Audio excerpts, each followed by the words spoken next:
Guys, hanap na naman yung ano, saan may sayad guys. Hanapin nyo lang yung may sayad guys. May sayad. Ayun. Buwang yan guys. May sayad. Pag sumayad, dikpitan nyo guys. Huwag nyo lang isagad yung higpit. Yan. Dikpitan yun pag sumayad.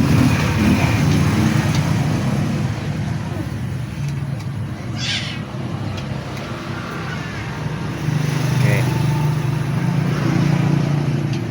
Tama lang yung higpit, yung may ano pa siya, higpit pa siya pag kasi hatakin nyo pa yung gilid-gilid niyan eh.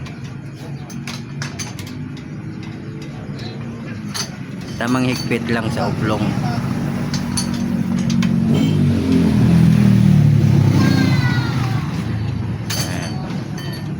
Tiyo ka na po to, tiyo ka.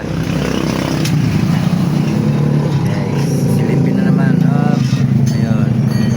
Ayun, nahuli na. Hulihin nyo lang yung ano, pag sumablay, ikita nyo guys. Ganun lang. Yun ang pinagauna. Pinakauna. Tanin nyo yan sa kukuti nyo, tsaka alimpatakan at sa utak. May tanong, ano yung alimpatakan? Alimpatakan nyo.